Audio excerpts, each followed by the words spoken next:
Previously on the Woke Real Estate podcast with the student master teacher, Mr. I Stay Woke, Chris Monroe.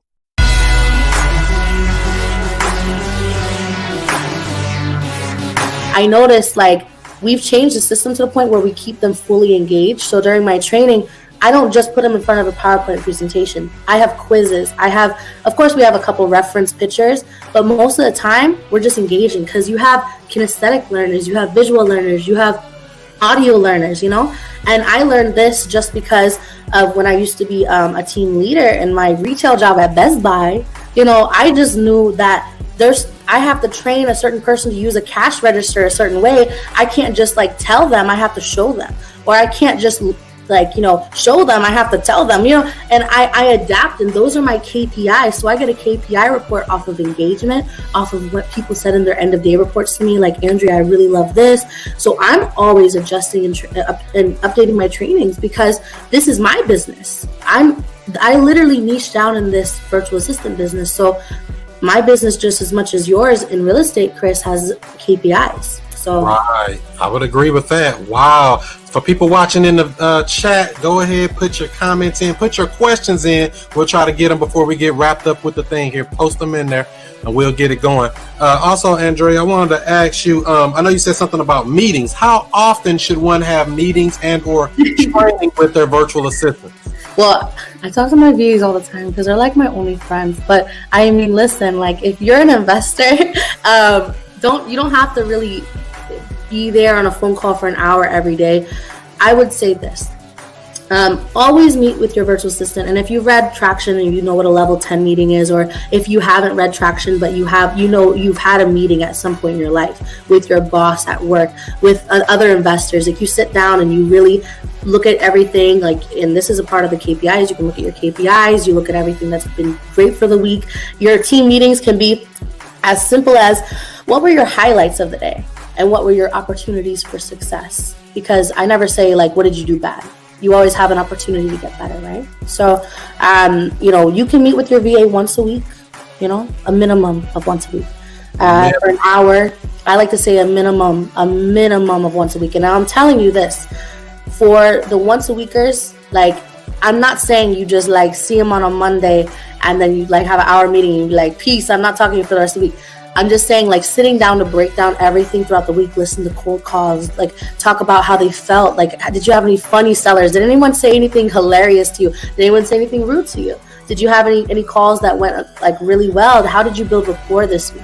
Those in-depth conversations, you should always check in with your virtual assistant 2 to 3 times a day. In the morning, they need to tell you, of course, this is kind of that employee kind of stepping into it. They need to tell you when they're clocking in. You want to make sure they're reliable, and there's multiple resources, whether if you want to monitor them or not. But having that, hey, good morning, boss, hey, those affirmations, you're going to crush it today on the phones. You want to talk to your virtual assistant every day. I'm not saying have a whole entire KPI breakdown and talk about the county website, and you don't have to do multiple trainings, in the morning. It can be as simple as a 15-minute phone call, or even a text. And then having that nightly report, your virtual assistant will send you an end of day report, or they should be. And then, just things like that. You should be always in communication, but at least have that intimate conversation with them once a week, because it's just going to really just glue everything together and keep that relationship solid. Yeah, I would agree with that. Relationships is the key to success.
Today's broadcast is being brought to you by WokeSkipTracing.com. Look up phone numbers and email addresses with ease, with pricing as low as only 15 cents per match, not per search, per match.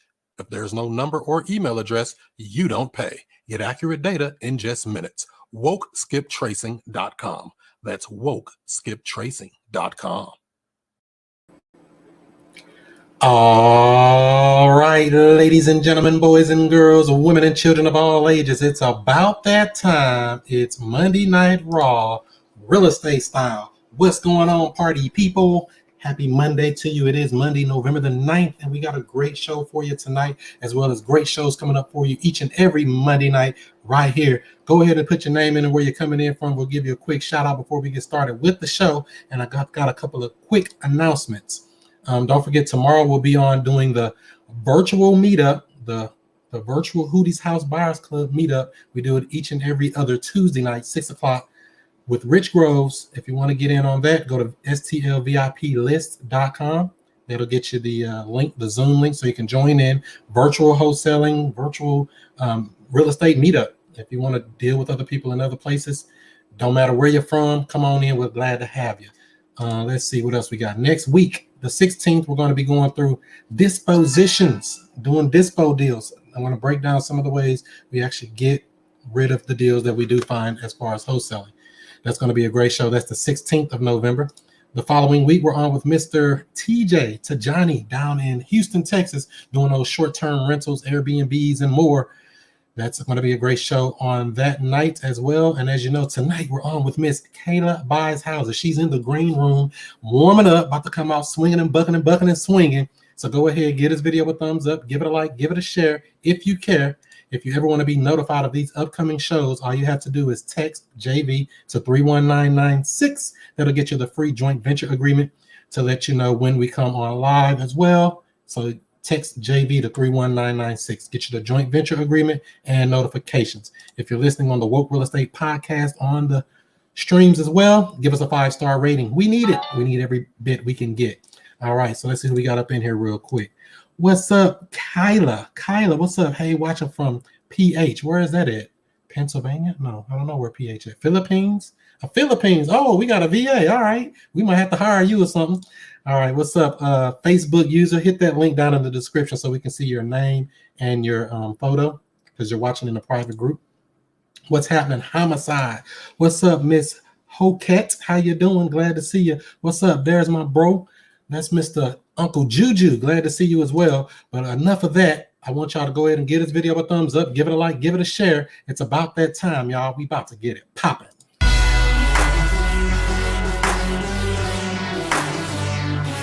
And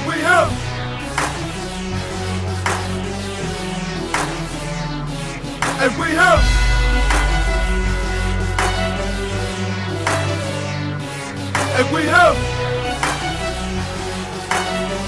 Mr. I Stay Woke.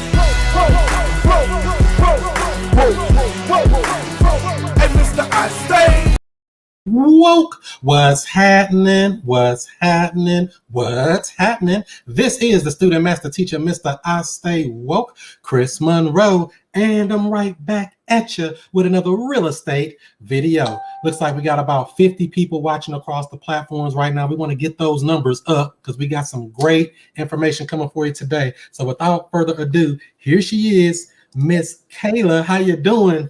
Hey Chris, how you doing? I am like really nervous, but it's a pleasure having me on. I know the first time around I was interviewing you, so it feels good, to be on the other end.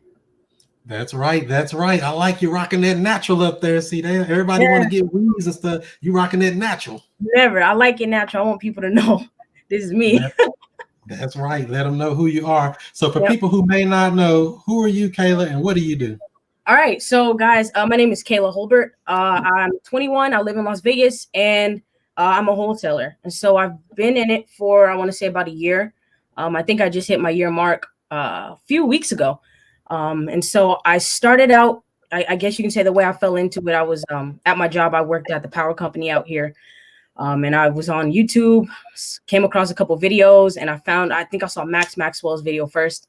and he was talking about like checks you can make and, you know, how profitable the business is. And I fell into it. And ever since then, I just been doing it full time. I'm a full-time wholesaler. And most of my deals, most of our team's deals actually are virtual out in Cleveland, Ohio. Oh, okay. So virtual. So a lot of people always ask me these questions. Like, how do you do a deal virtually? I mean, you got to go see the house. Don't you got to go shake the hand of the seller and rub their feet and do all this stuff? I mean, what are some of the things that, what is the barrier of entry, I would say, a person would have if they want to do some virtual wholesale deals? Honestly, internet connection. It's as simple as that. If you have internet connection, you can do deals virtually. It doesn't take a master's degree. It doesn't take $1 million. It takes a phone, a computer, and I guess networking skills. You have to know how to talk to people. But I think the main thing, I think the problem that people have with virtual is they overcomplicate it. And partially is because I feel like a lot of people trying to do virtual haven't even done a normal deal yet. And if you haven't done a normal deal, and if you don't know the steps of how to wholesale in your own city, then it is going to bring a lot of complications are going to come from that. But as long as you have a computer, I would love to break down kind of like the steps it takes to do so if we have time to do that. Oh, this is your day. So take as much time as you need. We want to help out the family as much as possible. So like I said, we got it look like up to 60 people now. We need everybody to get this video a thumbs up, share it out, because we want to help as many people as possible that want to get into this game, because it is life-changing. Wouldn't you agree? Absolutely. Absolutely. It really is not only life-changing, but it's mind-changing.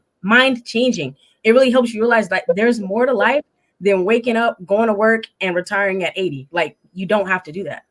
I know that's right. So go ahead and give us a breakdown. What do we do if we want to get into this game, to get in the virtual game and get a deal and get one of those nice checks? All right. Honestly, I feel like the way I started was you have to have PropStream. And I'm only telling you that is because that's the way I do it. I can't tell you any other way. PropStream is really the #1 tool that helps us consistently bring in leads without us putting in too much money into marketing. We're not doing any online marketing in the virtual markets that we're in. We're not doing bad net signs. All we're doing is cold calling. And quite often people ask me, where do you get your leads from? I pull them from PropStream, and there's like a lot of different lists you can pull. They have vacants. I think now they have tired landlords. They have senior lists, whole bunch of lists you can pull, right?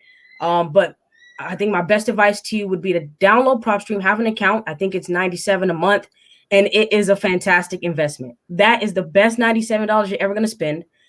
Because although PropStream isn't 100% accurate, nothing is. It's definitely worth the money. And what you're going to do is, I would advise you to pull about at least 200 leads a week, if you can, because you're going to have to call. The response rate is really rocky. You'll call 100 people and maybe only 20 answer, right? And so to have a good idea of the quality of the market, you want to have quite a few people to call, and you want to bring in fresh lists every week. But step 1 is to just download PropStream and pull a list. All right, so that's step 1. Let me make sure people understand, because we partner with PropStream. If somebody want to go get a free trial, go to wholesalers.com. The link's in the description of the video. Get you a 7-day trial and you'll be hooked. Because I didn't get on the PropStream until probably about, I don't know, after I was already in a year. I'm like, man, I should have had this the day I started. Why am I wasting all this time running around doing all this thinking? So try that out, wokesource.com. Get a 7-day free trial. It's $97 a month after that first thing. So we pull a list. What do we do next? Well, I think I skipped a step. Honestly, first you need to figure out what market you want to go into. I apologize to the viewers. I skipped a step. Before you even pull all this from PropStream, you need to figure out what market you're going to go into. And the way I did that was pretty caveman style. I literally Googled great fix and flip markets in like the US. And there was a list of like 20 cities. And I picked one. I have a partner I work with, Anthony. I have a few partners, but he and I really talk almost every day, and we collab on a lot of ideas. And somehow I think Cleveland just stuck with us. So we just went with Cleveland. All right. So once you have your city and you pull your list, you want to skip trace these people. Now I believe PropStream has the option to skip trace through them. I've never done it. My preferred skip tracing source is batchskiptracing.com. And there's a code to get, I believe, 10% off. That is TTP. If you guys go ahead and do that. But once you pull the list, you want to skip trace it. And I believe within 24 hours at the latest, they'll send you that list back. So you'll have addresses, you've got phone numbers, And now all you need to do is call these people. And I know some of you are probably thinking, well, how am I going to call them without knowing anything? That's the problem. You don't need to know everything. All you need to do is make the phone call, and you need to ask them if they want to sell. And I guess for your script, if you're wondering what am I going to say to them, listen closely, guys. You're going to go to Google and you're going to type in free TTP script. That simple. That's what I did. When you're first starting out and you're not used to calling sellers, you want to know how they're going to object and how to handle those objections. Go to Google right now and type in free TTP script. There's going to be a whole list, a whole PDF document of what to say and how to structure these phone calls when you're calling these people. And from there, you're going to learn, okay, let me say this next time, or let me do this. But the bread and the butter is to just call, try to talk to at least 50 people a day. Given that not everybody answers, that'll be quite a bit of calls if you're hand dialing. But my best advice would be to get a dialer, maybe Mojo. I highly recommend smartphone dialer, but you do need a Podio account to have that. So for those of you who are just starting and you don't have Podio, you could test the Mojo dialer. Maybe that'll work a little bit better for you. But I guess to sum it up, I feel like that was a long-winded answer. You need to let's take it down by bit. So you say find you a list. What type of list? I mean, that's another question that everybody asks. What list should I pull? My best advice is to pull a vacant. That is all I pull. Like I said, my team, they pull other lists as well. But if it was up to me, I would only pull vacants because that's where all my leads come from. All the deals that we're closing out in Cleveland have been from a vacant list. I think it's fire. And to kind of explain what it looks like when you go on a PropStream and you type in the city you're looking for, they have quick list choices. So you'll just click vacant. And actually, there's certain filters you want to put when you pull the vacant list as well. You don't just want a general vacant list. We like high equity vacant, so 30% or more. We like ownership to be 5 years or more. We like it to be built, I think, no later than 1920. I can't really remember, but there's a few filters. If you want, Chris, I can provide it to you like typed up so you can put it in the comments or something so people can reference it. Yeah. But you really want to pull a vacant list from PropStream and just filter it out. So it's kind of like a stacked list. Those are better, in my opinion.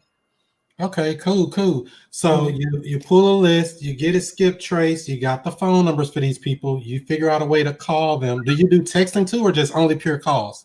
We do texting. I'm only calls, and I'll only do texting for follow-up, like people I've already spoken to in the past. Then we'll start texting. But as far as like text blasting and cold texting, my team handles that as well. We got a few people over with Great House Buyers who help us out with that. So yeah, we do text, but I'm only speaking on behalf of cold calling. That's my specialty. So I know that's right. Stick to what you know. Exactly.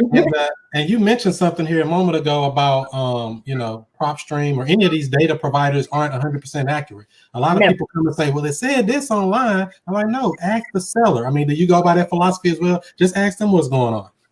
Absolutely. And to speak to that, I think there's a deal. It was supposed to close on the 4th. It's in escrow right now. We have to extend it.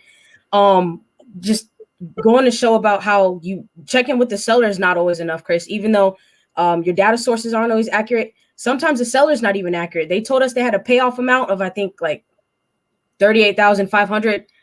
Turns out it's almost twice that. And so we're dealing with a few difficulties right now. But honestly, guys, internet's never going to be 100% honest. The sellers are never going to be 100% honest. So you're just going to have to do your due diligence. That's what that inspection period is for. What they call that, trust but verify. Never believe nobody, right? Everybody lying. Just listen to what they say and then verify it anyway. Exactly. There you go. I know that's right. So you get a person on the phone. I mean, what is something you normally use when you open up with them just as an opening line? You know what? It's funny you mentioned that. I just posted a video on my YouTube last week about like a cold call breakdown. But the first thing I'll start with is one of two choices. I'll say, oh, hey, am I speaking with Miss Jones or whatever, something like that. Or I'll say, oh, yeah, I was hoping to speak with the owner of 123 Main Street. Those are like my first two introductions. It really depends on the way they say hello is what determines which one I use. If they sound like rude immediately, I'll go ahead and say the Miss Jones. I feel like it's more formal. Maybe it'll give the seller, okay, maybe this is someone I want to speak to. But if the person sounds nice or they're calm or they sound like they want to have a conversation, then I'll ask for the owner of the property. And the reason I don't ask for the owner of the property all the time is because I know the people I'm calling probably get 10 calls a day. I don't want them to immediately know why I'm calling them. And like I said, I figured that out based on the tone of their voice, and that just comes with experience. I know that's right. So from the first hello. Yeah, that determines what I say, and then going from there, I'd love to kind of break down how I go from there if you want, or were you just curious about the intro? Sure, go ahead. You can give us. We can even do a mock call if you want. You want to do a mock call? Let me know in the comments. Mock call, man. Let's do a mock call. Put me on the spot. I like it. Let's do it. Mock call. All right. Should I be difficult, mean, or medium? No. Be, you know what? You've made calls. Be what you see most when you're calling yourself. All right, everybody. Here we go. Have a little bit of interest, so it's just like, okay, I'll call you back later. I got you. So here we go. Ring, ring. Oh, you ringing me, ain't you? Yeah, ring, ring, ring. Hello. Oh, hey there. Am I speaking with Mr. Chris? Yeah, this Chris. Who is this? Okay, this is Kayla. I didn't mean to disturb you. I was calling about your house on 123 Main Street. Yeah, what about it?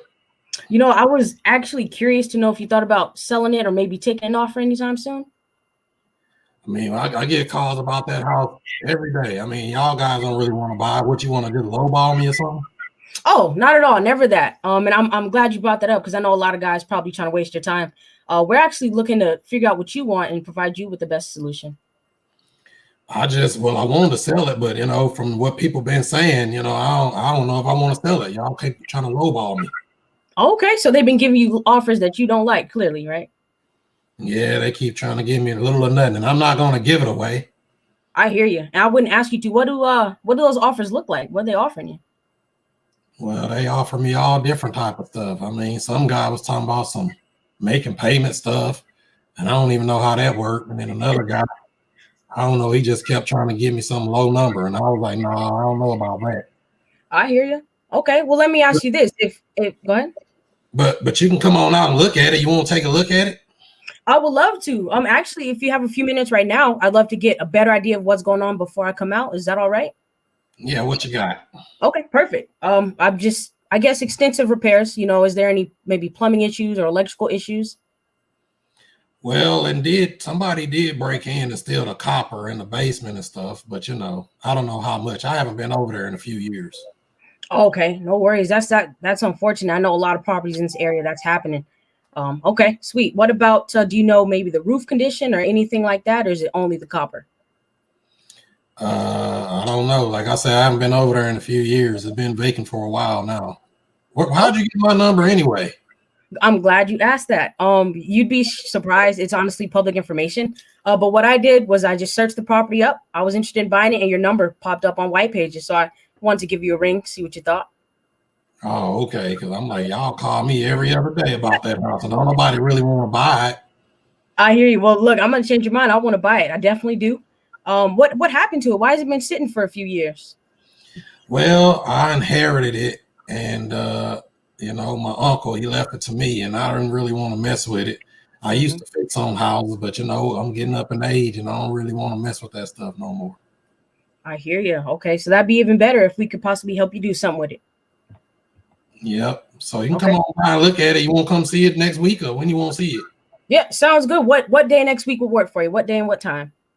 Anytime you can come see it. I mean, really, you can come see it this week because I'll be in the area because I'll be traveling coming up closer to Thanksgiving. So okay, what I have to do is we have our acquisition partner who goes to see houses and stuff. So I'll have to check with her. Is that all right if I check her schedule and get back to you so we can confirm a day and a time? Yeah, I mean, I like to sell it before Thanksgiving if you can do it. I mean, how quick do you do this stuff? Does it take a long time or what? Oh, not at all. Not at all. It's really seller's discretion. If you want, we can do it within 2 weeks. We prefer 21 business days. But if you need it expedited, we can absolutely do it as long as we're agreeing on both sides. Okay. Well, I mean, what kind of ballpark you in? I mean, I know you buy these houses. What do you think you'll give for it? Absolutely. To be fair to you, Mr. Chris, we would need to see it before we give you an offer, just so we're not wasting your time. And so we're giving you the most accurate cash offer possible. Is that all right? Oh, that's fine. I mean, but I ain't going to take no low ball. I tell you that now. I don't want to waste your time now. What'd you say your name was, Kayla? Yeah, Kayla, Kayla. Yeah, I don't want to waste your time, Kayla, coming out here to look at it for nothing. Okay, well, let me ask you this. Let's save us both some time. What is your ballpark? What does your number look like? Well, there is a small loan on it. Okay, how much?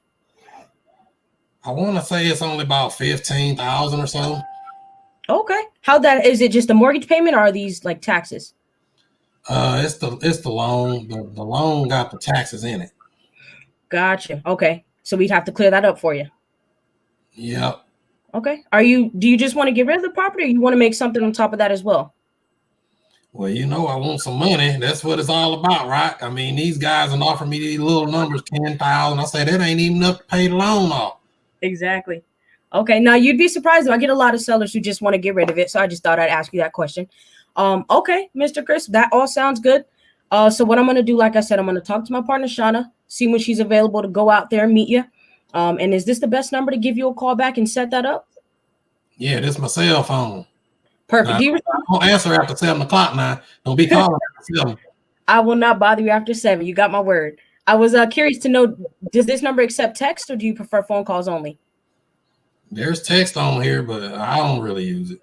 Okay, cool. So we'll go ahead and communicate through phone call. Do you maybe have any questions for me before we confirm this viewing?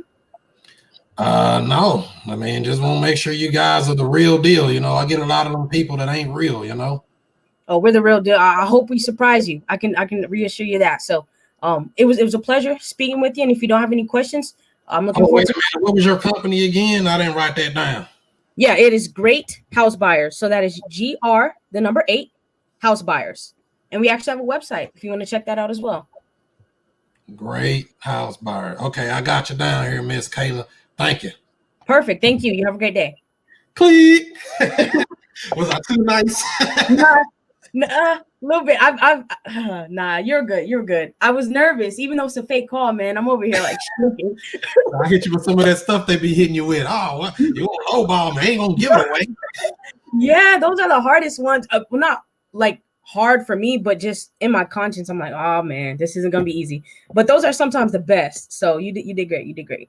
I know that's right. What did y'all think about it in the comments? We got about 50 people watching. I'm actually about to end it over here on Instagram. You want the full experience? Pop on over to the YouTube channel. And so people over here in the chat on Facebook, YouTube, Periscope, Twitch. What did y'all think about that? What did we learn from that? I mean, what is some pointers we can point out from that, you think, Kayla?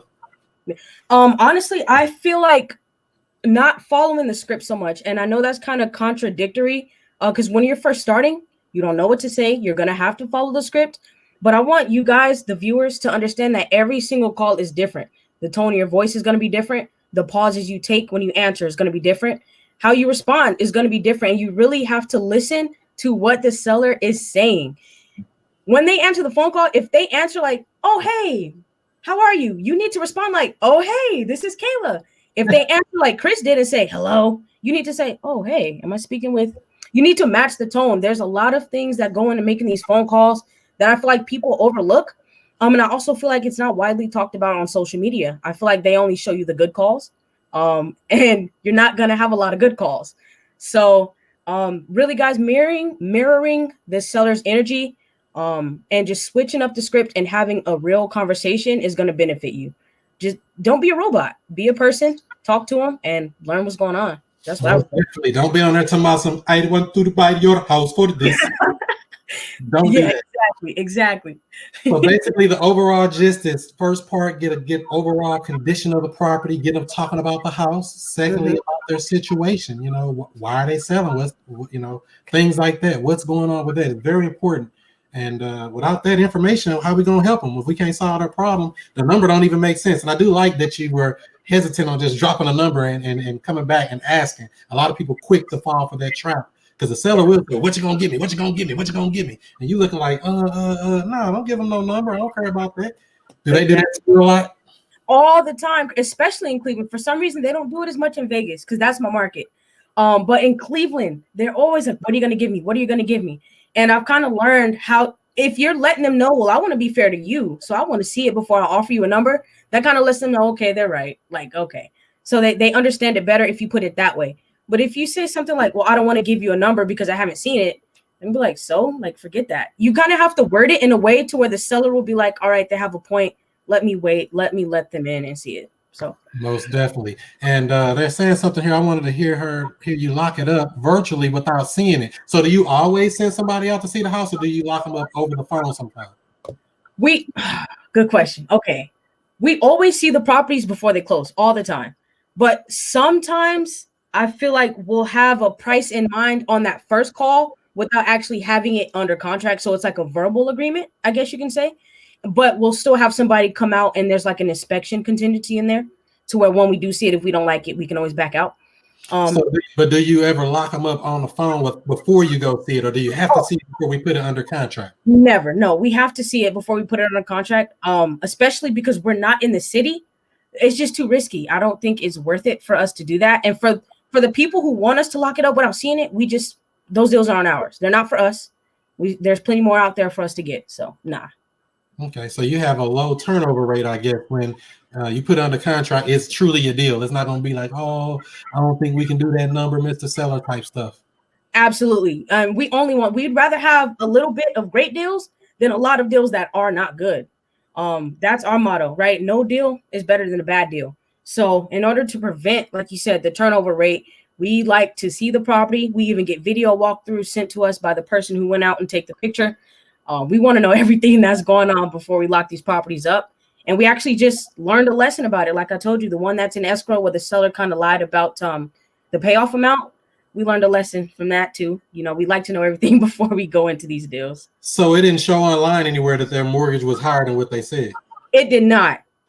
It did not. And so I really don't know how we could have found that out on our own. Title ended up finding it out for us. But you know, they're handling everything. So that's a whole nother issue right there. Dealing with title issues. There's always a title issue, ain't it? Oh, wait, Chris, getting it under contract is one part.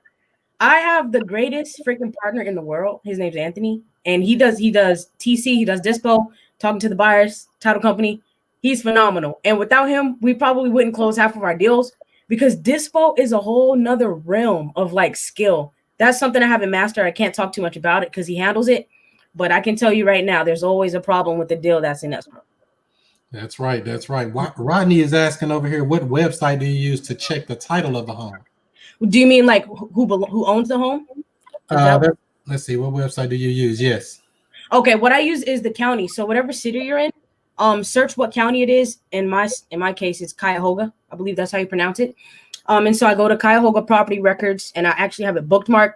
So you just click online property search, and you can either put in the owner, the parcel number, or the address, one of those three, and it'll pop up everything, building information. You can see a sketch. You can see taxes that are owed, past owners, lots of stuff. That's the best way to do it. That's right. Straight from the county records. It's public information. There is no secret who owns houses and stuff. And that's why I never put property in my name for that reason, because it would never show up that I own anything. Smart. Nobody calling me. Exactly. Seth over here asks, how do you buy the house without money, Kayla? Oh man, I don't. No. So it's that's what wholesaling is. What wholesaling is, maybe you're not familiar enough. You get a property under contract, which gives you equitable interest, and it gives you the rights to market the property and sell the contract to purchase the property, not the property itself. So we're really flipping paper. Well, I'm really flipping paper here. And so since you have it under contract, it's your job to find someone to buy that contract. As long as you have buyer/assigned in your purchase agreement, you have the right to go market it to whoever you want once the seller signs it. And when you find someone to buy it, you assign it to a buyer, and really you're basically the plug in that transaction. You're putting a seller to a buyer and making it happen. And you get what's called an assignment fee, which comes out in title, in escrow. So I guess that's how to sum it up for you. Hope I answered that. Yeah, so that's basically what it is. So we're really not buying the house when we're talking wholesaling. There are some other strategies you can use to acquire property. But for this actual, what we're talking about today is how to wholesale a property. Now, if you get a property at a low price, you can take it down yourself. If you get a house worth $100,000, you get it under contract for $20,000. You come up with the $20,000, you can take it down yourself. You don't have to wholesale it to somebody else or assign it to somebody else, Seth. So that's just the beauty of real estate. But this is the foundation. This is where investors make their money, at buying it below market value, eventually, and doing whatever they want to do with it, whether they living in it or flipping it to somebody else. Exactly. And everybody eat, right? Right. That's right. So you say you've been in the game about a year, and so how's that year been? Has it been an up and down roller coaster? Has it been pretty good? How would you categorize that year you've been in the game? It's been more down than up. I'm not gonna lie. I think I got started. I don't want to say too early, but I hopped on that YouTube train. Like I said, I was at my 9 to 5. I worked at NV Energy Power Company out here, and watching all the videos, seeing their checks, I was like, oh, that's cool. I didn't know much about it, so I'm like, forget this. I'm quitting my job. I literally quit my job like a week after watching all these freaking videos, and I tried to do it for like a month by myself. I was struggling, especially in Vegas. I honestly don't think Vegas is a good market for wholesaling. Some people will argue that, whatever. But out here, I was struggling. So my last resort, I went on Bigger Pockets and I posted like, I'm struggling wholesaling. Is there anybody here who wants to partner up or do something with me so we can make this work? And my partner, Anthony, he reached out. And ever since then, man, we've been together, like collabing, thinking of ways to kind of scale. But I think it took me 2 months to get my first deal. So I think December, I got my first deal. It was $15,000. That's the only check I'll ever share. Wait. Let me start back. Your first deal was what? $15,000. All year to get that kind of money. That's true. That's true. And I kind of feel ungrateful when I say it, but I feel like I know I could be doing more than that. And that's all I did. So I wasn't satisfied. The way I got it, if you guys are curious how I got my first deal, I was driving for dollars. And it was I think the zip code is 89030 for any of you guys who are in Vegas. But it was like a really rough area.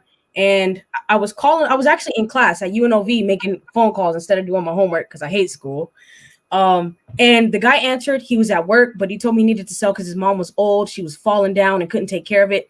And that was a really quick conversion. I think within 3 weeks, I sent the notary out to because he was power of attorney, but we needed a notary to go ahead and sign on those documents. So I arranged that to meet at the house to get it signed, and we closed it. And that was like the best thing ever. That's when I realized like, oh, this is real. This is real.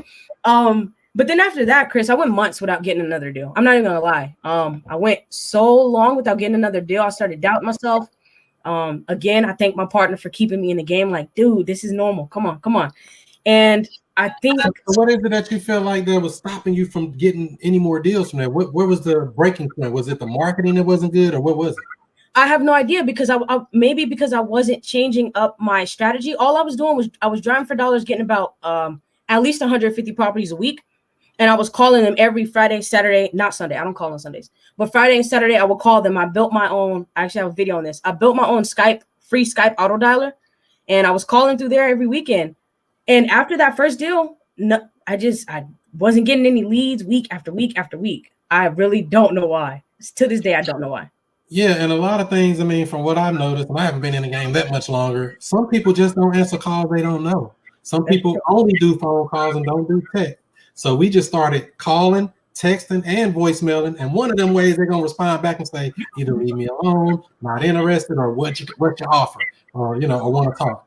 So, I mean, that's what I've learned is some people really just don't do text. Like a guy I spoke to today, he's like 78 years old. He said, yeah, I don't do that text and stuff. I got a flip phone. Oh, wow. Okay. He got like 9 houses. So I was like, let's talk, Mr. Man. Exactly. And there's and you have that advantage for people who are only doing texting, because people ask me all the time, can I do text instead of calls? I would never advise that. Ever would I ever. First of all, if you're only going to do one source of marketing, do cold calling. But you never want to do text instead of calls, only because most of our leads are older people who do not text, or they only have landlines. And if you're only texting these people or trying to email them, you're missing that deal. You're going to miss all the opportunities in front of you. So most definitely. I agree with that. If you mess up and don't reach them the way they want to be reached, you're going to miss out on that money. Exactly. So, and all your viewers, now you guys know, if you're going to do one thing, do cold calling. And even if you do implement text, see, this is the problem with text. Like you said, there's one of them that it might be a landline, but the other big elephant in the room is if somebody does say, yeah, I want to sell through the text, they want to have a whole conversation through the text versus picking up the phone and speaking to them. Dude, I know. And that's not the only thing. I'm going to bring up another one after this, but I hate that. It's like they want to go back and forth about, what condition it's in. I'm like, man. So what we did, Chris, maybe you can implement this in your business. We created a link to where we could just text the seller this link, and it takes them 30 seconds to fill out. It's all the qualifying questions. They just type it up and submit the form, and it goes to our Podio, and it's fully qualified. Oh wow! So they go ahead and fill it in because they're motivated, and you just send them the link and they'll do it.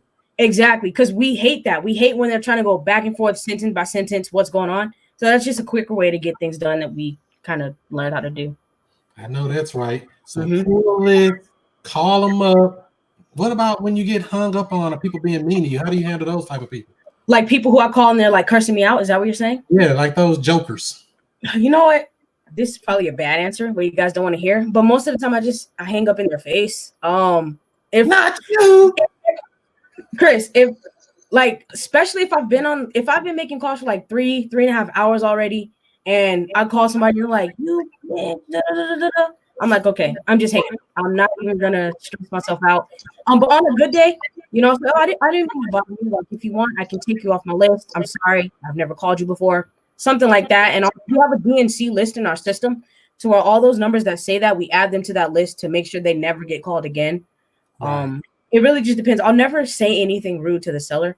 But if I'm having a bad day, I'm just going to end that call because I don't think nobody deserves to hear bad things about themselves.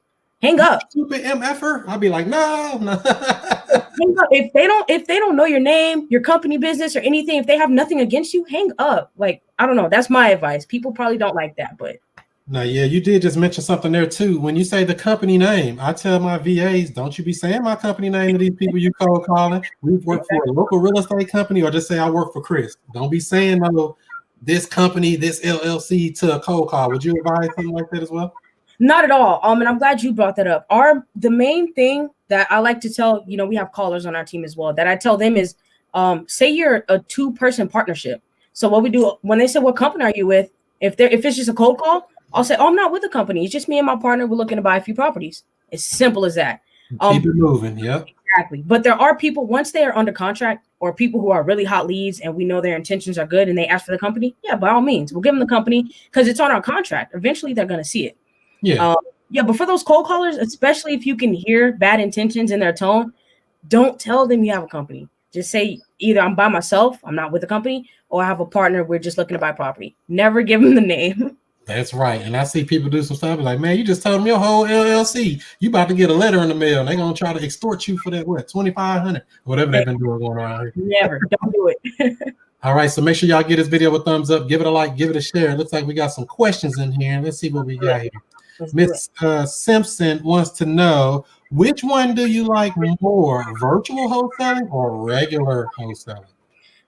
I like virtual. I don't know if you guys can tell, but I'm socially awkward, like in front of people. Going to a seller's house and talking to them, it freaks me out. I don't like it. I like talking to them on the phone and making sure I'm helping them out, making them happy.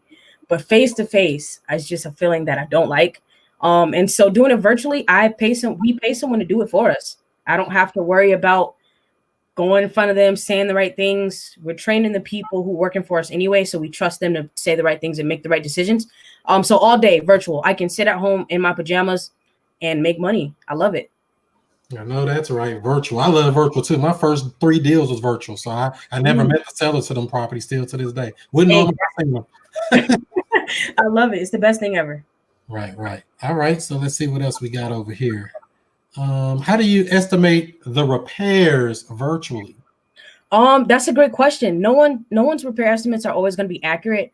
What we do is we kind of just literally guess. And if you're going into a new market, what I suggest you do is search on Google. Like if they need a new roof, just Google roof repairs in Cleveland and take that number and just use it. Of course, if you're going like a retail repair, it's going to be high number, but that's better because it's more conservative. So let's say the seller tells you it needs a new roof, it needs new plumbing, and that's it, roof and plumbing. You're going to go on Google, you search plumbing fix in Cleveland cost, see what that number is. Roof fix in Cleveland cost, see what that number is, and so just use that as the repair. You're never going to know. So I feel like that's a great determiner on, what your repairs are going to be. But since we're doing so many deals out there, we can look at a house and say, okay, it's going to need that much. It's just second nature. But for the people who are new, just Google search it. It'll help. Most definitely. So so basically what we do is we ask right on the phone the seller how much you think it'll take to get this fixed. So we lock up a lot of deals without going to see them. We go see them too before closing. But I lock up the deal in a heartbeat because the contract protects me. Subject to inspection, we got to come see it. If we don't see it, You know, we're not closing on it, but I'll lock it up off of what they say, even though they may say something wrong or they may say something right. If they lie about something major, we just gonna knock that number down, no problem. You know, I don't know if that's good for the beginner to do that, but that's how we do it. We lock up deals virtually without even going to the house a lot of times, just by asking the right questions. And I do have a bunch of videos to go over all that stuff as well. Let's see what we got here. How do you find or build that buyer's list, Kayla? Great question. So for me, like I said, I have a great partner, Anthony. He's dispo. He handles the buyer side. But if I were by myself, what I've been doing is Facebook. A lot of the deals that we just closed in the last month, I just post on Facebook. I join whatever city you're in, join real estate groups. So try not to do agent groups. There'll be a lot of like real estate agent groups. Do buy and sell, join wholesaling groups, and just general real estate groups in that city, and post your deal. But you do have to vet those buyers out. A lot of people forget that just because someone gives you their email doesn't mean they're a buyer. You have to talk on the phone with them, just like you talk on the phone with sellers. And I feel like that's a big issue. That is a big issue. Ask the buyer who they are, where they're from, get to know them. How many deals did they close in the last year? Do they have proof of funds? And another thing, proof of funds is not important because you can make that up and get that from anywhere. We have sold so many deals to buyers who never showed us a proof of funds, but they're real buyers. And you know that by talking to them. Ask them about their latest deal or how long they've been doing it. You know, just questions that will help you determine, okay, is this guy legit or is he another wholesaler trying to daisy chain my deal? Most definitely, because they definitely do that. They'll daisy chain that bad boy. They'll have it out marketing your deal. They ain't never talked to you yet. Exactly. And the only way to vet them out is to talk to them. So go through Facebook, learn who you're talking to, who the buyer actually is, and build trust. That's my best advice. Most definitely. And add a little bit to that is on that proof of funds. I don't ask for that. You drop $2,000-$3,000 EMD non-refundable. That's your proof. If you don't act right, we get to keep that money, baby. Ching, ching. Exactly. And that, Chris, that's a great point. I forgot to even bring that up. We do require $3,000 to $5,000 non-refundable. If your buyer doesn't want to do that, they're probably not a buyer. If the deal is great and they don't want to do that, they're probably not a buyer. So whatever. They wholesaling. We usually do $100. You a wholesaler, buddy. Exactly. How soon can you close? Oh, we usually close about 30 to 45 days. You a wholesaler, buddy. So you gotta know what these people doing. Good point. Great point. They slick out here.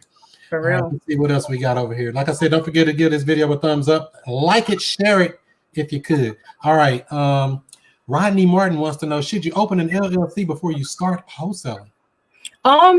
Yes and no. I would say yes. Like if I had the choice, yes. Open up an LLC only because you do have a little bit more protection, not personally liable for any issues that happen. But if you're using the right contracts, you're kind of not liable for anything. But yeah, just to be safe, guys, you should have an LLC. I think at the most it'd be maybe $300 to complete opening an LLC. Some of the places, I think California like 500 or something ridiculous or something. Oh wow! Like every year or something, but you know, it's someplace. I think it's only like less than $100 in St. Louis or Missouri. So wow, I know here in Vegas, I think I paid like $2 something from an LLC. But yeah, I would highly recommend it. On the purchase agreement, instead of putting your personal name as the buyer, put your company, and as a managing member, you can put your name. It just protects you a little bit better. Yep, and when you sign off on it as manager, that's how I sign anything with my company stuff on it. Exactly. But should you open an LLC before you start wholesaling? And I'm kind of mixed like you are. I don't usually tell people to do that because that's a crutch to say, well, I ain't got no LLC, so I ain't never gonna start. That's true.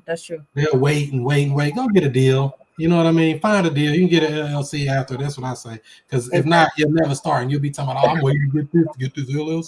Exactly. I'm still learning. That's what they'll show do. Let's see here. God girl say, I'm loving this stream. Great energy and great information. Also, thank your mom a lot. That's my mom. Oh, okay. That's my hey mom. I love you, mom. You know we call them deals, baby.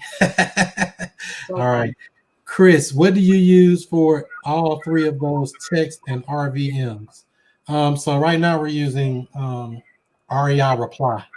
REI Reply is what we're using right now. I actually got some videos on that as well, I believe. If not, we'll have some this week or in a couple of weeks. Let's see. On Kayla, on your first deal again, did you assign a deal to your buyer? Oh yeah, correct. So my partner actually did. I'm acquisition, she's dispositions. But we did assign it to a buyer. It was one of the biggest buyers out here in Las Vegas, somebody we trust. And I think like I said, it was very quick. I think literally 2 weeks. It ended up closing 2 or 3. So And so have you ever done a double closing or double escrow? Never, Chris, never. Unfortunately. I want to try it because it sounds like you can make people make on podcasts make it seem like you can make so much more money double closing. Well, it depends on how your paperwork is. So how our assignment agreement is, it does not have an assignment fee on it. So we're never negotiating a fee. It's a total contract purchase price. Oh, okay. So it's hidden in there. Yeah, they'll see it when they go do their closing papers, but by that time we already got their non-refundable. So you can back out if you want to and keep that, whatever you put down, but usually they act right at that time. Gotcha. Okay. Quick question for you. Do you think those deals are more difficult than an average just assignment? All of them are assignment. I mean, I've never done a double closing either, and I don't plan on it. Now, if it's $100,000 spread, I'm double closing. I ain't playing around. I don't want no confusion. If it's a big old chunk of money, but 10 grand, 5 grand, all that stuff. Because there are people out here that got it in their mind, buyer, wholesalers should only make 5 grand or only should make 10 grand. We're doing all the grunt work, man. Yeah. I gotta find this deal, man. I got a team to pay and everything. Exactly, marketing. That's right. Let's see here. So, do you think Texas is a good market? Texas is a great market. We're actually making calls. We haven't done a deal out there yet, but we're making calls in Houston, and Dallas, and just Houston and Dallas.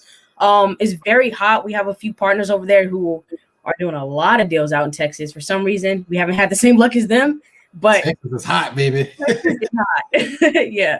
Texas ain't no punk. You better get that money. If you ain't making no money down there, you in the wrong business. You need to just go back to work. Mm-hmm. All right, let's see here. Nina, hey Nina, how you doing? I love this great info from both of you. Stallions. Oh, thank you. So doing virtual, how do you pay the person, or what do you pay the inspector or videographer? So your boots on the ground, how do you pay them? Good question. So what we do, I want to start with how we find them first, and then I'll go with how you pay them because they kind of go hand in hand. First, you need to find the people, and I highly recommend. There's an app called Canva, Canva. Just download it on your phone. You can make like a little flyer and advertise all pay for pictures. Post that on Facebook and job groups. So let's say your market is Cleveland. You want to join Cleveland job posting groups. And post that flyer everywhere with a little description. Oh, I'm new to this market. I'm looking for someone who can meet with the seller, take pictures of the property.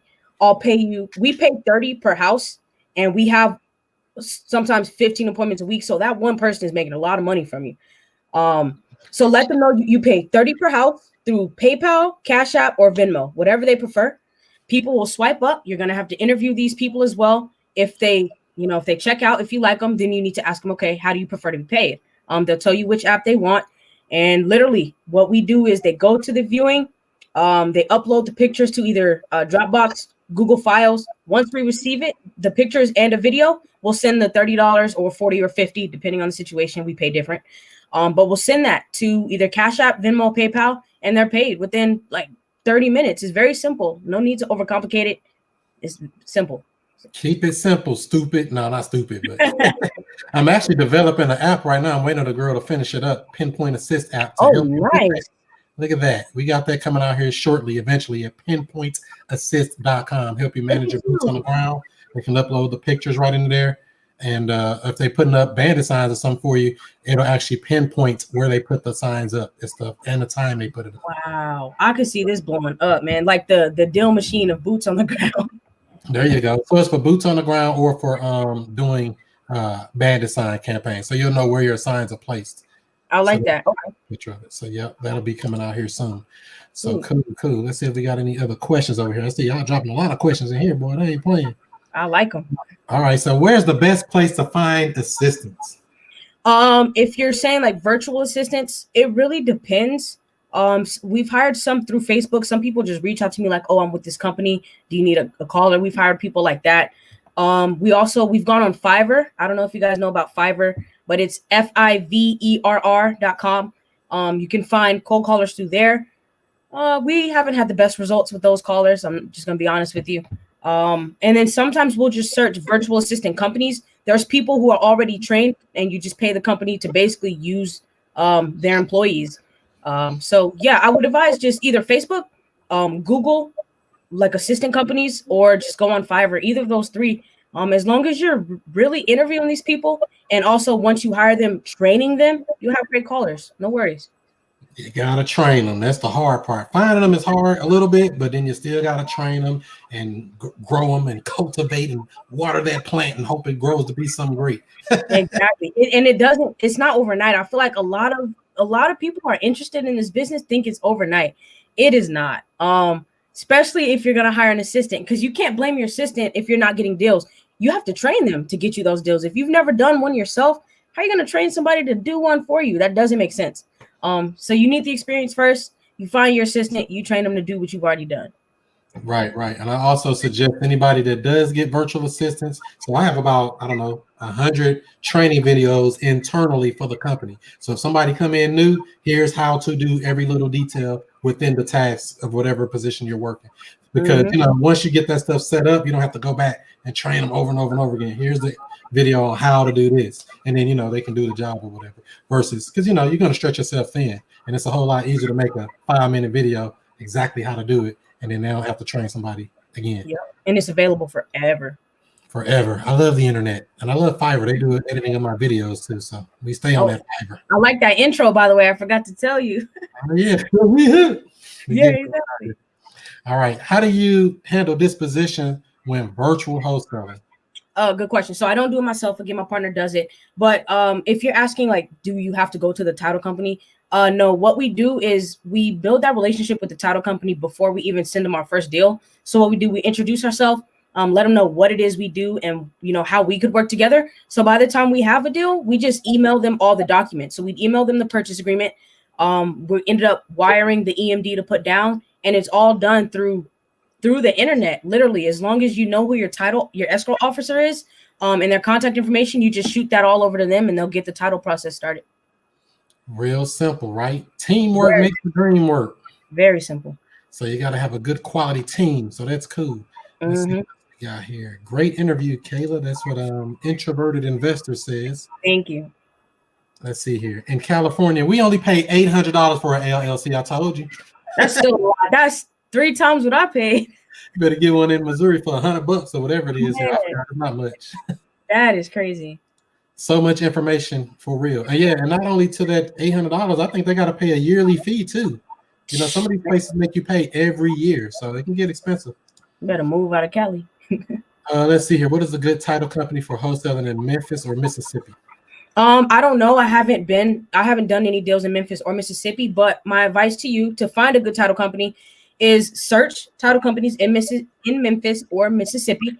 And if you're strictly looking to wholesale, just call them up and say if they allow assignment of contract. That's what I do. I'm pretty sure you can word it differently, but ask them if they allow assignment of contract, because some people will tell you need to be a licensed agent, some cities, some states, whatever. If they say no, or you need to be licensed, that's not your title company. Keep calling around till you find somebody who can do what you're looking for.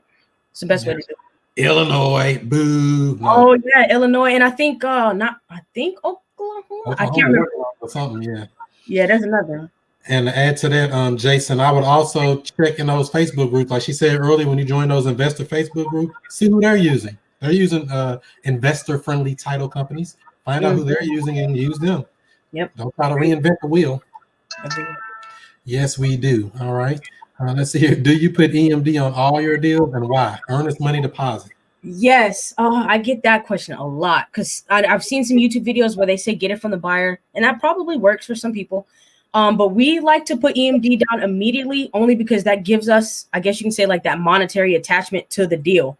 If we're marketing the deal and looking for a buyer before we have EMD down, that's kind of unethical. It's not your deal if you haven't put money down to lock it up. So that's why we do it. We're a genuine company. We want to make sure the seller's protected and we're protected. So we put EMD down all the time. And we're able to do that because we're not putting 10,000 down for EMD. Sometimes we'll put 100, sometimes we'll put 500, we'll put 15. It all depends. But you want to put it down yourself. That's my advice. Most definitely, because without that, you don't have any consideration to bind that contract. It's not a valid contract. Exactly. So you want to do that. Let's see here. Yes, you're right, Chris. California have to pay each and every year. Oh my goodness, That sucks. that's crazy. That could be something I definitely don't want to deal with right there for sure. Paying every year $800. Oh heck Man, no. this is a So you liability. say Vegas is pretty competitive. What I mean, or is it competitive out there, or what is it that you don't like about your market? Oh yeah, no, it's competitive. Everywhere is competitive, so it's not that.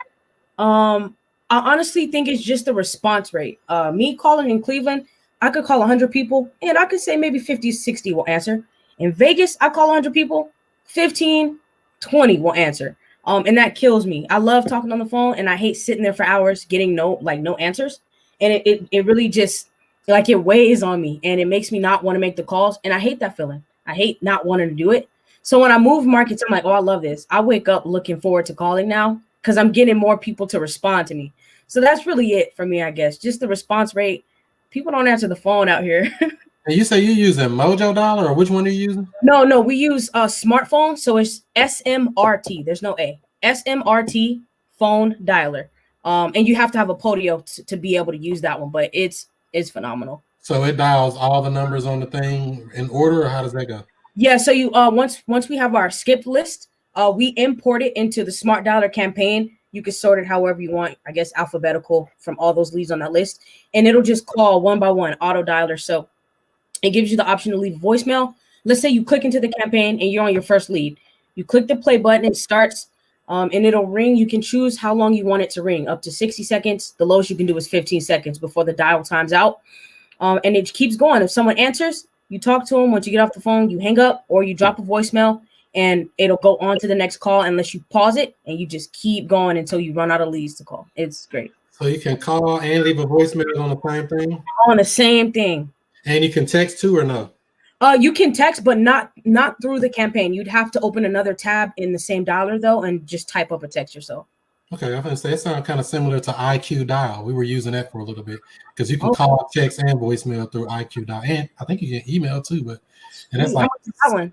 Yeah, IQ Dial. It's like $50-$60 a month. It's not that expensive, really.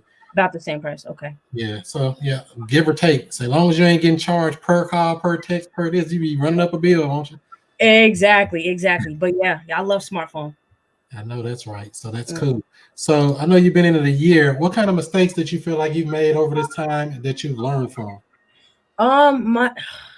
It's probably because I'm kind of young, but my biggest mistake, I try not to do it anymore, is when I get a deal, I slack off. I'm like, I just got this money. Let's go. Man, that is the worst, because then I stop building the pipeline.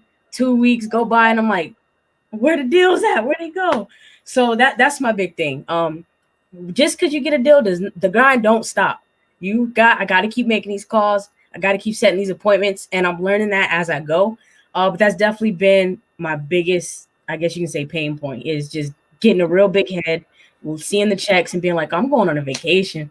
Yeah, that definitely can happen. You get a $20,000 or $30,000 check. You're like, oh man, I'm taking a week off. I don't feel like working. I'm gonna sleep in. Man, yeah, but I learned from that. So that's really the biggest thing, and that, and staying consistent. Just making sure I feel good when I wake up and I feel like I really want to do this. Staying consistent, that's the big thing. But I know that's right. Cool. Let me see what we got here. I think we got a couple other questions over here. Let's see here. I never put EMD on my deals, and I've done 5. Will either of you move into commercial property or have worked any commercial deals? If so, are the methods similar? Okay. Absolutely, I will. I want to get into development and also buying like shopping malls and hotels and things like that. I actually have a goal to own like an 4 or 8 unit in the next 2 years. So absolutely, I want to get into commercial, but I've never worked any deals, and I don't think the process would be similar. I don't know. I've never done it, but I can't imagine it being too similar to residential. What about you, Chris? I would say it's similar only with the marketing. You still got to market and find somebody who wants to sell, who still has some type of pain point, and you still got to find a buyer. You know, it may be a little different on how you comp it or how you market it. Because I'm actually 0 for 3 right now. I got a hotel under contract and 2 other commercial buildings, but I found a buyer, but the seller messed it up. What? The seller messed it up right at the day before. I'm like, what are you doing? Now they want to back out or what? they were just like, oh, we got to get a little more because of taxes. I'm like, man, why would you even have me do this thing, go through all this work? And I found a buyer. They was ready to go. They only came in a little bit under what I was asking for. So, I mean, I was only going to make $5,000 on it, but still it was $5,000. I was going to say, ooh, I got my first commercial deal. Exactly. Nope. Mess me up. Wow, that's all right, Chris. Congratulations to you, bro. You're doing it. Doesn't matter if it didn't go through. You know how to do it, and you will do it eventually. Yeah, and I actually listed them on, what is it? Not LootNet, but there's another site that's attached to theirs. You can list them on there for free. There's a paid commercial deals if you're dealing in commercial. But I'm kind of mixed about commercial. I'd rather stick to the houses at the moment. Now, if you take commercial multifamily like apartment, 100 units, let's do that. I like that. Exactly. That's my stuff right there. All right, Kayla, what markets are you in? The main markets, Las Vegas and Cleveland, but we've done deals in North Carolina. We got leads in Cincinnati. We've had leads in Alabama, Texas. Okay, that's it. So I guess Cleveland, Vegas are the main ones, and then we got Cincinnati, North Carolina, and Alabama. What part of North Carolina? Durham and Raleigh. Oh, okay. Yeah, North Carolina kind of hot market too. Yeah, but I think we're going to stay away from there. We've just had a lot of bad experiences out there. Wow. Yeah, I'm going to have to stretch out because I only did one out of town. Well, I was on a deal in Texas, but we couldn't get a buyer for it. But we did close a deal in Virginia, 34,000. I'm like, shoot, I need to get in them markets. We can get them kind of spreads. Wait, what city was that, Chris? Yeah, exactly. Portsmouth, however you say that up there. Cooking with Nana says, I'm learning so much from this video. Hey, Nana. It's my girlfriend. All right, Nana. Great. All right, let's see. Pay your taxes. This episode was great. Thanks, Chris. So how do people connect with you if they want to connect with you coming up? Just like, where are you at, Kayla? We want to connect with you. We like your spirit. Of course. I'm on Instagram at Kayla Buys Houses. Very simple. There we go. So Kayla Buys Houses, or you can find me on Facebook. It's my first and last name, Kayla Holbert, right there. And then I'm also on YouTube. I have a YouTube channel, which is also Kayla Buys Houses. You guys can find me on there. I break down cold calls. I talk about pulling lists. I do a whole bunch of stuff that I think you guys could learn from. So feel free to reach out. That's what I'm talking about. Kayla Buys Houses. Just Google her. It'll come up, won't it? I hope I made it there. You ain't even check. He's like, I don't know. Google. I don't know. Cool. Let me see what we got over here. How do you wholesale in Illinois? You cannot. I believe it's illegal to wholesale out there. You have to be licensed or something. I don't know the exact law. But I don't think you can wholesale in Illinois. Yeah, you have to have a license, or you can do one deal per 12-month cycle. Something like that. One deal per 12-month cycle. And I live about 7 minutes from the bridge from Illinois in St. Louis. So I live really close to Illinois, even though I don't do deals over there. I'm 1 for 3 in Illinois right now. So yeah, I would recommend you go virtual, Billy. Yep. Or come on into this Missouri market, Missouri, or one of these states near, depending on what part. Indiana, Michigan. So cool. So people can connect with you on Kayla Buys Houses. Let me see. I think I had one more question for you. Of course, let's do it. All right. What books, podcasts, and other resources do you recommend for people who are trying to get their mind right, get in the game, and be a good entrepreneur? The one and only book, it's probably overexhausted. People say it all the time, but the one book that got me to quit my job was Rich Dad Poor Dad. Like I read that, and like I said, a week later, I quit my job. That book is amazing, only because it really opened my eyes up to the possibilities of real estate and what you can get from it. I would also recommend this. I believe it's like the 7 spiritual laws of prosperity. I can't remember all the books, but number 1, Rich Dad Poor Dad. And for podcasts, I really like the Wholesaling Inc. TTP podcast. I also listen to Alex Rangel. He's a multifamily podcast guy. And Marco Kozlowski. I listen to his podcast. It's called the Big Real Estate Checks podcast. He's a multifamily guy as well. Those are my top 3 that I listen to. So you're trying to get into that multifamily, huh? Oh, yeah, absolutely. I'm trying to take it slow because I get ahead of myself sometimes, but I'm definitely not going to forget about it. I know that's right. Let's see here. Do y'all wholesale in Mississippi or Louisiana? I do not. No, do you, Chris? Nope, but I know somebody there. I know somebody in every market. If you got a deal or you're working on a deal or you need some help with a deal, hit me up, chris@wokerealestate.com. Shoot me an email. We'll look at it, or somebody on the team will look at it and see if we can make a deal happen. I'm on the internet everywhere, so I know somebody pretty much in every state. If something in Vegas, you know I'm going to hit up, right? I was out in Vegas a year ago. I liked it too, right? Matter of fact, a year ago to this day. Come back. I just turned 21. We can go out. No, just kidding. There you go. So you're going to be out there throwing dice. I got to watch you. You're going to be in that casino. Shooting craps. Shooting craps, playing poker, and everything in between. So cool. So that's great. So we got all that there. Anything else you want to share with the family before we wrap this thing up today? No, I appreciate you guys for tuning in. I was definitely nervous like crazy before going into this thing, but it was a pleasure, Chris, you having me. And if any of you guys have questions from what I said, feel free to reach out on social media. I'll clear them up for you. One thing that I really want to say before you guys reach out is not just me, but when you're reaching out to anybody, don't reach out saying, I need help. How can you help me? Introduce yourself, tell me where you're from, what you're doing. And if we can, mutually provide value to each other, that's the best thing to do when you're reaching out to me. So I hope I hear from some of you guys soon. I could clear up some things for you. I know that's right. Don't come in and say, what you got for me? Dang, what's your name or something? Exactly. Yeah. So there you go, guys. I get those spam messages all the time. Hey, Chris, I just saw your show. Yeah, I got, can you help me with this? Can you give me that? Can you give me this? Dang, slow down, man. What's your name again? No. Exactly. I don't respond to some of them, especially people. It's like 6 words. They'll email me like, what do I need to wholesale or something crazy? I'm like, okay, I'm not doing it. Especially when you got a whole YouTube channel. I got over 250 free real estate training videos from wholesaling, creative real estate, all talking to sellers, live seller calls. I'm all about a live call with a seller because I don't know what they're going to do or say. Matter of fact, people who were watching last night, we locked their dude up, or we actually sent them a contract. We waited on him to sign. I don't know if he signed it yet, but we got him verbally committed. So we're going to see what happens with that. Oh, congrats. I hope that goes well for you. I know that's right. So that's great, Kayla. Thank you for coming on. All right. Thank you, Chris. It was a pleasure. Let's keep in touch. Most definitely. And that's how we do it, family, right here each and every Monday night, 7 o'clock Central Time, 8 o'clock Eastern.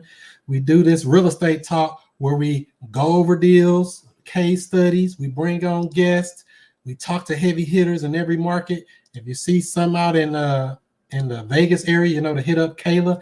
Build up your networking list because your network is your net worth. If you know these people in all these places, even if you come up across something that's in another town, because sometimes you can have a deal. Say you're talking to somebody in the town or the market you're in. They're like, yeah, but we got this house over here in Vegas, or we got this house over here in North Carolina, or this house down here in Louisiana we've been trying to get rid of. We can help you with that. Even if you're not there, we can help you with that. So like I said, if you are interested in anything like that, shoot me an email, chris@wokerealestate.com.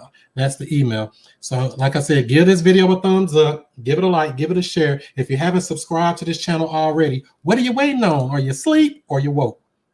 Stay woke or wind up broke. Don't forget, tomorrow night we'll be on with Mr. Rich Groves and the Hootie's House Buyer Club. That's November the 10th, 6 p.m. Central Time. We're going to do a Zoom real estate virtual meetup. It's for anybody across these United States. You can join in if you like, and that'll be great like that. The following Monday, next week, I'm doing some detailed disposition tactics, tricks, and strategies. Going to help you move your deal along, give you some of the things and resources we use, and share the screen and things like that, and show you how we do it. So that's next Monday, the 16th. The following week, we're on with Mr. Tajani down in Houston, Texas. Heavy hitter doing those short-term rentals. Make sure you're on for that. That'll be a great show as well. And like you just saw, we were on with Miss Kayla Buys Houses tonight. She's a great person to connect with. Definitely go watch her YouTube channel. She provides lots of value. So you definitely want to connect with her. You want to surround yourself with good people. If you're not around good people, who you around? Show me your friends and I'll show you your future. If you're around losers, you'll be the 5th or the 6th. If you're around 5 losers, you'll be the 6th. Is that how I go? Something like that. So if you ever want to be notified of these upcoming shows, text JV to 31996. That'll get you the free joint venture agreement. Plus, you'll be put onto the notification list so you'll know when we go live on Monday, so you don't have to depend on these notifications from these social sites because they do all type of stuff. So go ahead and text JV, that's the keyword, to 31996. All right, that's how we do that right there. And don't forget to follow me on all social media outlets at ChrisMonroeSTL. That's Snapchat, that's Twitter, that's Instagram, that's Facebook, that's YouTube. Don't forget that YouTube with over 250 free real estate training videos. Just watch the Woke Real Estate playlist over there. And if you haven't already, join that Facebook group, the Woke Real Estate Investing Group, talking about subject to, talking about lease options, talking about seller financing, and so much more. Go ahead and join it. It's free. The Woke Real Estate Investing Group on Facebook. And if you're listening to the Woke Real Estate Podcast, give us a 5-star rating. We need it. Every piece of rating that you can give it, and give us a thumbs up no matter where you watch. All right. Let me see. Any other questions, comments, concerns before we get up out of here and do some more woke stuff?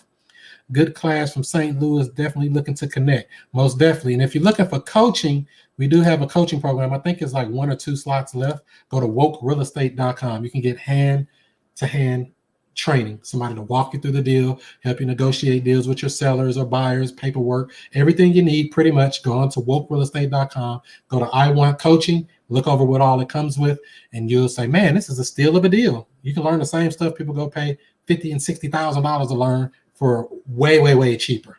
Way, way, way cheaper. So check that out, wokerealestate.com.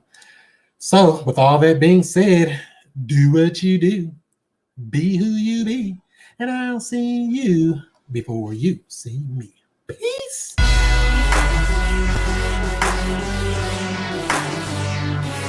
And we have.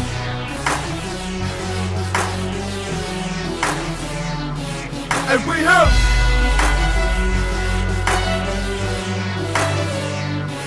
And we have. Mr. I Stay Woke. And Mr. I Stay.